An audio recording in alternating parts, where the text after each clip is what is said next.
Just ahead on Black Issues Forum, recent Supreme Court decisions are reshaping the future of voting rights in America. We take a deeper look at the national ruling, the growing concerns around political representation and gerrymandering, and what it could all mean for communities here in North Carolina. Coming up next, stay with us. Quality public television is made possible through the financial contributions of viewers like you, who invite you to join them in supporting PBS NC.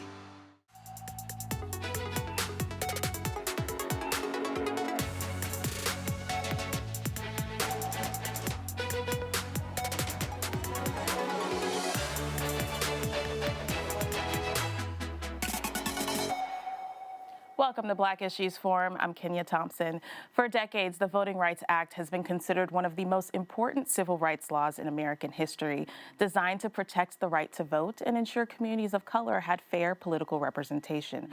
But a recent U.S. Supreme Court ruling is now reshaping how those protections are interpreted nationwide. We're taking a look at what this ruling means and what impact it could have right here in North Carolina. Joining me are former Vice Chair Commissioner for Durham County, Nimasheena Burns, and Regional Managing Organizer with Democracy NC, DeMonte Alford. Welcome to you both. Thank you for having me. Yeah, I want to start at the national level because this is kind of, where we're getting our trickle-down effect. People have heard the headlines, and some of it may be confusing for a lot of folks. DeMonte, I want to start with you. Can you break down what the Supreme Court ruling and this decision is doing in plain language for those that may not understand? Yeah, this is a 6-3 decision that the court ruled, and it took away parts of the Section 2 of the Voting Rights Act. Section 2 is the provision in the Voting Rights Act that makes it possible for folks to bring suit to challenge laws that discriminate or make it harder for people to vote based on race. Essentially, before, how the Voting Rights Act was applied was they measured the impact of practices on voters. Supreme Court said that regardless of the impact of the decisions or the laws, that you have to prove intent that is racist, right. Which we know that it is very hard, almost nearly impossible, to prove explicit racist intent. But as a good therapist would tell you, that intent has nothing to do with impact. Tell us a little bit about, I guess, Louisiana versus Calais and kind of how that plays into all of where we are today. I do think, I'm happy that we ended on intent versus impact because I think what folks have to understand, back before 1965, you would see elected officials, whether they be in law enforcement, whether they be in local elected bodies, they would stand outside and do press conferences. They would write memos and they would say, I am specifically targeting this subset of people, whether it be women or people of color, to make sure that their vote is diluted. Nobody is writing it in calligraphy anymore. It is not in the newspaper. What we now have is these kind of discriminatory processes being put into the architecture of bills.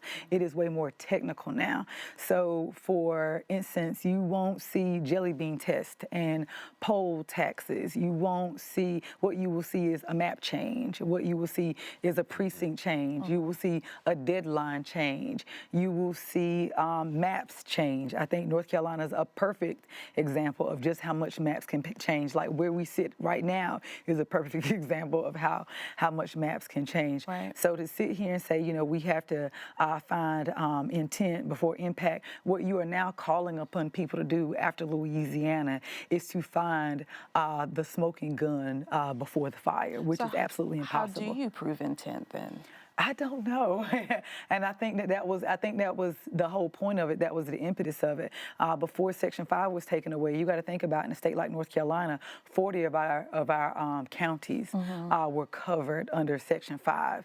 Look at what happened here. Once that was gutted away, you saw North Carolina start to do voter ID bills. You started to see counties be in a position to say, well, do we really want to have Saturday voting? I think you look at Durham where we have 2 weekends of Saturday voting. Oh, and that's the same. Right. Every county is the same, and that's not the case at all. You started to see, and just so we're clear, I don't want people to leave, because I know we want to educate viewers today. You can still vote without a voter ID. You can do a voter ID exception form when you get there, so you do have options. But you got to think, these rules are also making people very frustrated and disenchanted. So do I even go if I don't have one? Right. So those are some of the examples that we've seen just in this state. And now to see Section 5 gone away, they always say, well, don't worry, we got Section 2. Don't worry, we got Section 2. With Kalia's taking away Section 2, now states can kind of sort of run amok, and now the burden of proof is on the voter. We've already seen, DeMonte, about 6 states now. I think Alabama, Florida, Texas, Tennessee, a few other states are submitting maps. North Carolina has kind of, South Carolina is part of that, has kind of been submitting maps already. North Carolina has. What do you take from that? Now, not all the maps have been approved, right? There has been some pushback, but what do you take from states that are trying to already kind of put in some changes that could impact voter outcome? We see that the states have, and the Supreme Court has basically allowed for racism, as long as it serves explicit partisan gains, is legal, is allowable. And politicians should not be able to choose their voters. Voters should be able to choose their politicians. Yeah. And when we look at North Carolina, you've already kind of mentioned voter ID laws. And do you think that this emboldens or empowers the state to maybe do other things that we aren't foreseeing yet? I think it's not just our state. I think it's many states. I think you see like this southern sweep. You just listed some. A lot of people saw what happened, what could potentially happen in Maryland. We saw what happened in Virginia, where you saw the Democratic Party say, well, we're going to redraw. California said, we're going to redraw. Now we're sitting here. North Carolina has already confirmed their primaries, right? So when you go to Florida and Alabama, I also want viewers to understand no one's going to do it the same. You have one state that says, okay, we're going to do a redraw. Somebody else, Louisiana, might come back and say, all right, Supreme Court already said we're going to keep these lines the same, but now they're asking the Supreme Court, well, okay, we'll keep them the same, but can we change them in 2028, right, since these are already confirmed. Other states are saying, well, we will stop our congressional primary. We're actually going to stop our primary. We're going to redraw maps and start a new primary date. So from state to state to state, you're seeing them kind of sort of attack this thing in a really different way. South Carolina, just yesterday, I think everyone saw, like on the House side, they voted to redraw maps where it was 7-0, and then you actually saw folks come back and say, you saw Republicans come back and side with Democrats in the Senate and say, we are not going to redraw these lines to disenfranchise Clyburn. And I want people to really understand, this should not be a Democrat or Republican issue. When we look back at 1982 and see how Section 2 was really codified and re-emboldened, that was actually a bipartisan effort by both parties, and it was signed into law by Ronald Reagan. So when we sit here and we want to talk about the disenfranchisement of voting, it's not just about, I think we can make it very easy, it's just about black people. But when we push back voter ID laws, we saw that across the board, this affected seniors.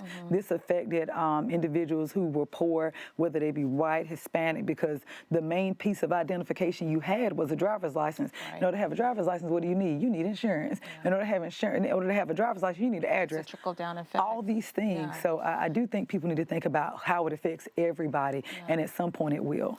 Well, DeMonte, what are we seeing here in North Carolina? And to her point, how is this affecting everyday people? How it affects everyday people is you'll get a less transparent, less effective, and less representative form of governance within your district. What happens is politicians tend to play to the political expedient side. If they know that they're in a safe district for their particular demographic, there is no concern for them to go and talk to a person who is, outnumbered in a cracked, packed, or stacked district in gerrymandering. And when we look at funding and, local budgets, like how does that show up? How does gerrymandering and redistricting show up as far as funding and our schools and those kinds of things? Yeah, I mean, an example would be like the old North Carolina 9th Congressional District, right? Which used to stretch from Charlotte all the way to near Wilmington, North Carolina.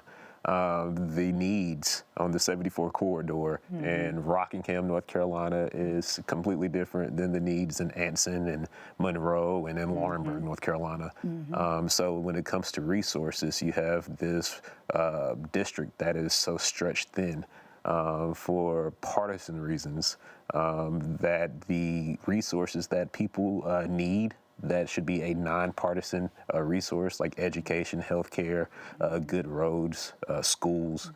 Those resources are not handed out or not giving or not fought for because it is a safe district and politicians are typically going to be complacent if there's not a push or there's not a competitive district or if there's not competitive primaries. There's no reason for this politician to go above and beyond. Commissioner, when we look at what's happening day to day, there's always there's new developments since we woke up this morning, right?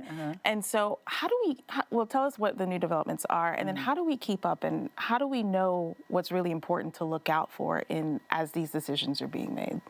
Well, one, I would tell everyone everything's important. And I know that's really hard for people to take in because people are trying to feed their families and they just want to go to work. And you're like, well, why do I have to pay attention to everything? Because at this point, it is a scramble. It is moving at lightning speed.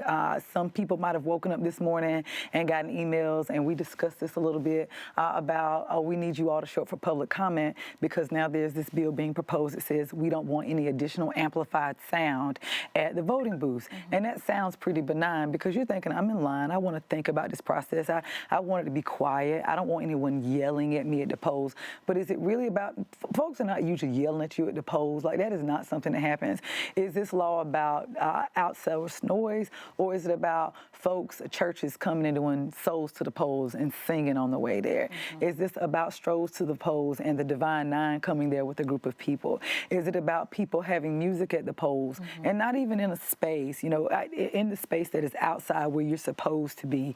What are these laws set up to do? Is it set up to keep people from coming in droves on those Saturdays and Sundays? Let's pause there for a second, right? So it's hard to identify racial intent, discriminatory intent, but we well know that Divine Nine and most church groups are going to be heavily Black populated. So is that not, hey, this appears to be racially motivated? I mean, we can, but I'll tell you this, we'll have a lawyer, let's find out how can we prove it? I think that is the reason why they wrote it this way. How hard is it going to be to prove that that's what these laws are about? I think we can all sit here and say, okay, so you all said no Saturday voting in some counties, no Sunday voting in some counties.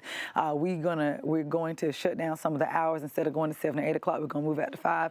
Well, who works every day? Working class people work every day, right? So this after 5 o'clock is this opportune time to go. Saturday, Sunday, these opportune times to go. So I think the argument becomes, once you put all these laws together in aggregate, are they disenfranchising a subset of people? Yes, but you've done them over years. So can we really come back because now they've cherry-picked this one thing and this one thing? What we're looking at them in an aggregate, they do disenfranchise a group of people. They do dilute the vote of a group of people. But we also, I want to put some personal responsibility back on this.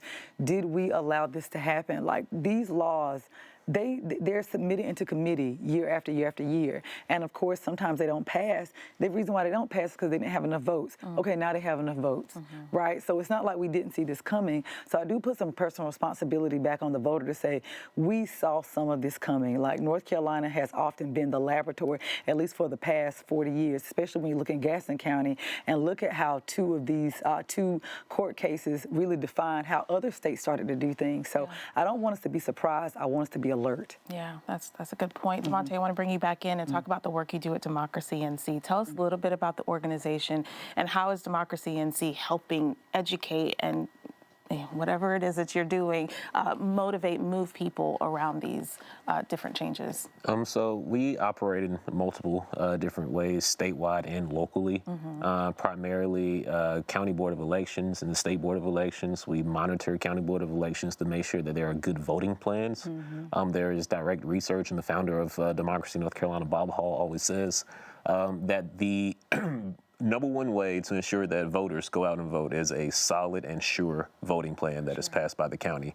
And What does a good voting plan look like? a good voting plan is a voting plan that allows the most possible hours for folks to be able to vote, has the most available facilities or areas for people to do early voting, allows for campaign volunteers or not campaign volunteers, but volunteers or for folks that are working for the Board of Elections to come in and get trained, pay these folks because we know that they're already underpaid, the people that are election advisors in these counties. So a good voting plan from the county mitigates really a lot of issues. But we've also seen in North Carolina in the past, they've tried to make it illegal for County Board of Elections to advocate for people to come and vote, which that should be the primary thing that a County Board of Election does, is to say, hey, maybe you guys should come over here and vote.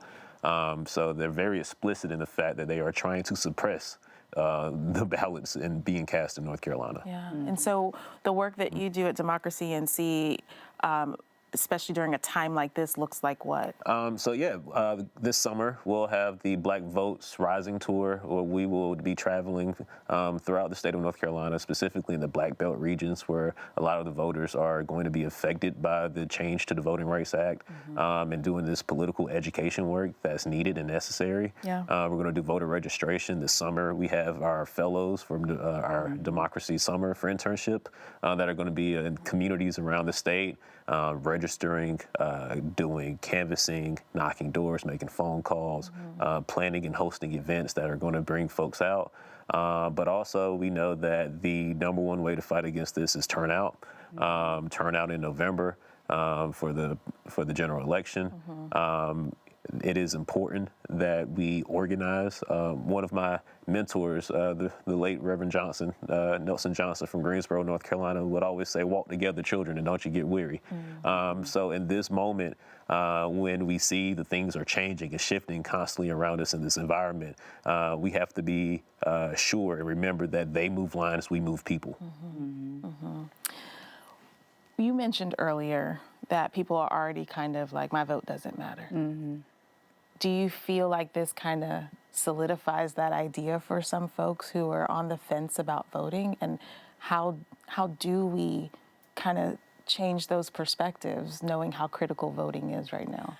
I actually don't. I'm a hopeful person. I am, because I also think we've been flooding the zone and this stuff is coming so fast. I actually don't think, and this is, I don't think people know everything that we're talking about today, which is why I appreciate you having this conversation, because we are pushing this out into the cultural zeitgeist, right? So I think that's important. I think people know what you tell them, and we have to tell them, I need you to do 3 things before you go to the polls. And usually what campaigns like his, folks will do those things. I don't think, I feel pretty bad. Folks are not watching the news every day. They're not watching network news every day. They're fatigued by it. So I don't even think some of the things we're talking about what's going on in South Carolina, Alabama, North Carolina, they're really looking at or paying attention to. But I also think that some of that apathy is what people are looking for, and some of that confusion is what they're betting on. So I always tell people, he talked about having a good voting plan, like at a county level. We want people to have that. And for some folks who are out there who are advocates, like the work starts now, I think all too often people want to start talking about elections in November. No, this is the perfect time to start talking about elections, letting folks know what their rights and responsibilities are. But for your viewers at home, I would want them to do a couple of things. Sit down today, find out where your precinct is. Like, that is number one. Number 2, call 10 people and make sure they know where their precincts are. Like, make sure your friends know where they're going.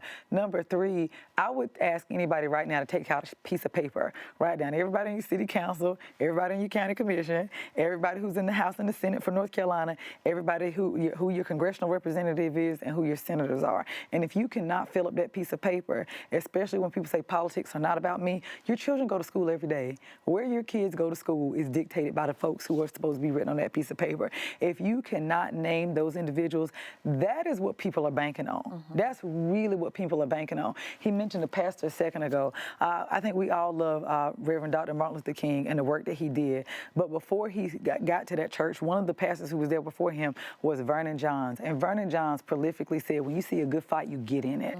And that's what I want people to do. This is a good fight. Yeah. Get in it. And the only thing I would end with is we can't be disenfranchised. When we think about John Lewis and this idea of good trouble and him getting his skull fractured on Bloody Sunday, he had to fight dogs, he had to fight hoses, he had to fight the police. We are fighting paperwork and misinformation.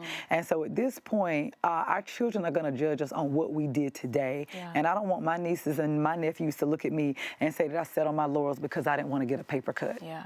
So your 3 things: know your precinct, where to go vote, call 10 people, and know who is. Oh, and call 10 people and know who your representatives are. Yeah. Like, that is huge. Yeah. And so, yeah, get in a good fight. Can I respond to that about Yes, the please apathy? do. Oh, yeah. The people in Red Springs, North Carolina, out in Robeson County, can tell you about their vote mattering because Yep. the mayor, Caroline Sumter, was able to win by a single vote. Yep. One single vote. A single vote in Red Right. Springs, North Carolina. You asked the soon-to-be former Speaker of the House in the General Assembly in North Yep. Carolina, over in Rockingham County, does a single vote or does a couple of votes matter when he lost by less than 5 votes?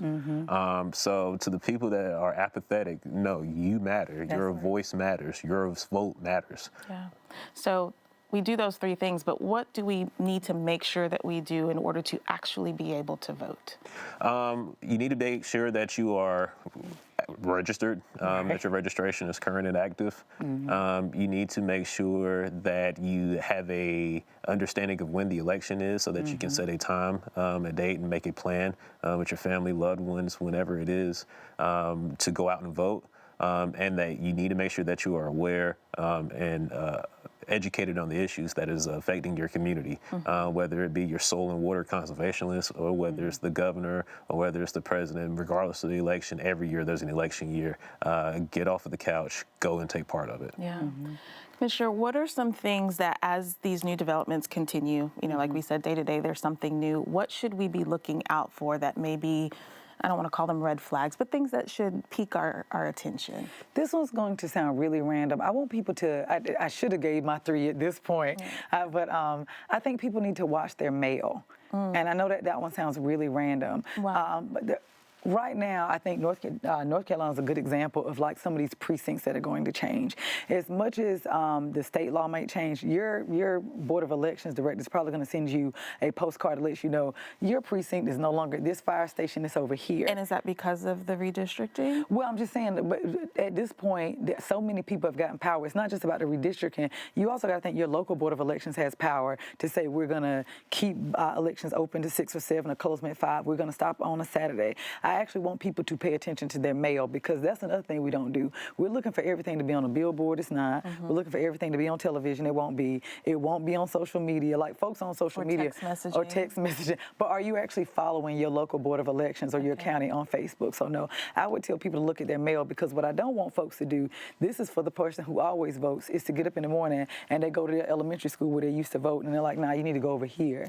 And I got up to do this before work and now I don't have time. So really start to pay attention to your mail over these next couple of weeks. Of course, it's really easy to say, look at the news. Whoever's watching this right now is somebody who's looking at the news. Call that person who you know is not looking at the news. Like we all have those 20 or 30 friends that are not doing that right now.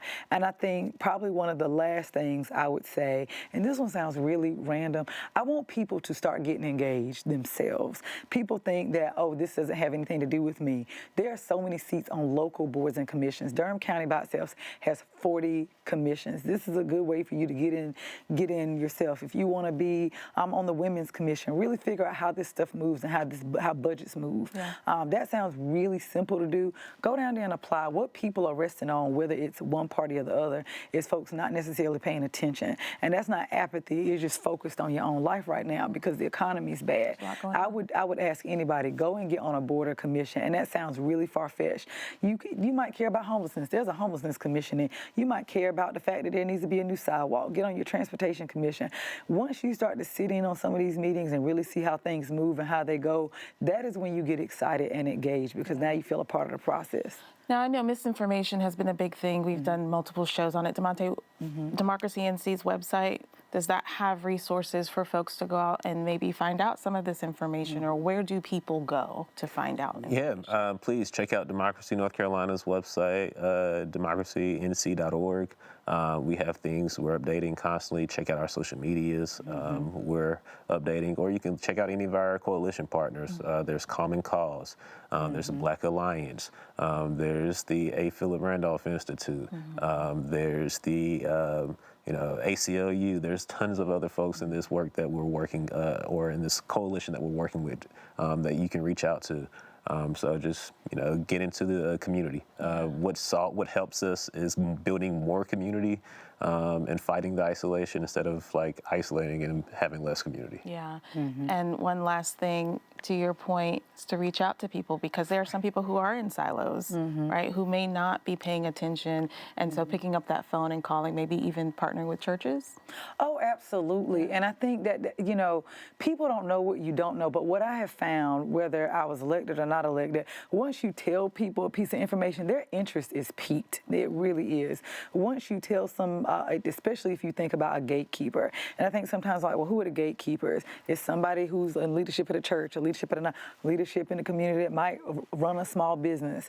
Those people really will pick up the torch in their barbershops, in their grocery store, in their salons. And I know folks we're always talking about those places. Those are communal places, and people are really seeking community now, and putting those messages in those places, I think it's going to permeate a lot deeper than what folks think it will. Yeah, thank you so much to you both, Nimasheena Burns and DeMonte Alford. Thank you. Thank you so much. Thank you. And I thank you for watching. If you want more content like this, we invite you to engage with us on Instagram using the hashtag Black Issues Forum. You can also find our full episodes on pbsnc.org/Black Issues Forum and on the PBS video app. I'm Kenia Thompson. I'll see you next time.